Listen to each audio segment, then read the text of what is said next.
Hello friends, പുതിയൊരു വീഡിയോയിലേക്ക് സ്വാഗതം. നമ്മുടെ ഫോണിൽ നിന്ന് നമ്മൾ അറിയാതെ തന്നെ നമ്മുടെ ഇൻഫർമേഷൻ എല്ലാം ചോർത്തുന്ന ആപ്ലിക്കേഷൻ എല്ലാം ഉണ്ടെങ്കിൽ, അല്ലെങ്കിൽ എന്തെങ്കിലും കാര്യങ്ങൾ ഇതുപോലെ ഇൻഫർമേഷൻ എല്ലാം ചോർത്തുന്നതെല്ലാം ഉണ്ടെങ്കിൽ, ഇതെല്ലാം തന്നെ വളരെ പെട്ടെന്ന് കണ്ടുപിടിക്കാനുള്ള ഒരു അടിപൊളി സെറ്റിങ്ങിനെ കുറിച്ചാണ് പറയുന്നത്. തീർച്ചയായും നിങ്ങളുടെ മൊബൈലിലും ഈ ഒരു കാര്യമെല്ലാം ഇപ്പോൾ തന്നെ നിങ്ങൾ ചെക്ക് ചെയ്ത് നോക്കുക. ഇതിനായി ആദ്യം തന്നെ നിങ്ങളുടെ മൊബൈലിലെ സെറ്റിങ്സ് എന്നതിൽ പോയതിനു ശേഷം ഇവിടെ ഈ ഒരു സെർച്ച് ഓപ്ഷൻ വന്നിരിക്കുന്നത് കാണാം. ഇതിലൊന്ന് ടാപ്പ് ചെയ്യുക. ഇനി നമ്മൾ ഇവിടെ ഡിവൈസ് അഡ്മിൻ ആപ്പ് എന്ന് സെർച്ച് ചെയ്യാം. ഇപ്പോൾ നിങ്ങൾക്ക് കാണാം മുകളിൽ ഡിവൈസ് അഡ്മിൻ ആപ്സ് എന്ന് വന്നിട്ടുണ്ട്.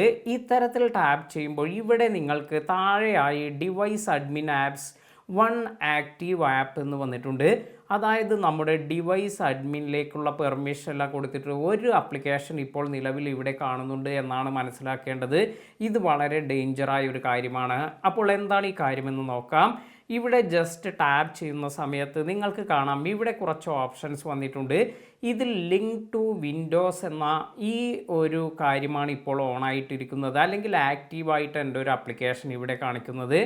എന്നാൽ ഇവിടെ വന്നിരിക്കുന്ന ഈ ഒരു ആപ്ലിക്കേഷൻ പ്രശ്നമുള്ളതല്ല. കാരണം ഇത് ഞാൻ തന്നെ ഇവിടെ കൊടുത്തിട്ടുള്ളതാണ്. ലിങ്ക് ടു വിൻഡോസ് എന്നത് എൻ്റെ ഈ ആൻഡ്രോയിഡ് മൊബൈൽ ഇത് എൻ്റെ വിൻഡോസ് കമ്പ്യൂട്ടറുമായി കണക്ട് ചെയ്യുന്നതിന് വേണ്ടി ഞാൻ ഇൻസ്റ്റാൾ ചെയ്തിരിക്കുന്ന ഒരു ആപ്ലിക്കേഷനാണ്. ഇതിനാണ് ഞാൻ ഈ ഒരു ഡിവൈസ് ആപ്പിൻ്റെ പെർമിഷൻ എല്ലാം കൊടുത്തിരിക്കുന്നത്.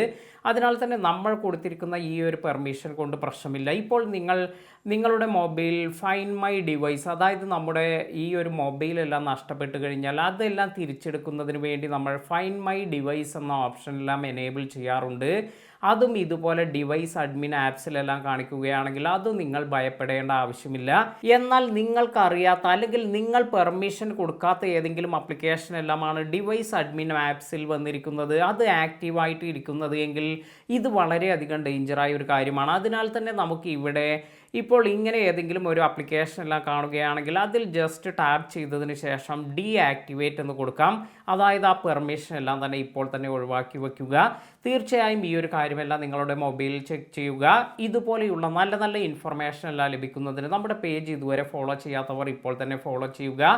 നല്ല നല്ല ഇൻഫർമേഷനുമായി മറ്റൊരു വീഡിയോയിൽ കാണാം. Thank you.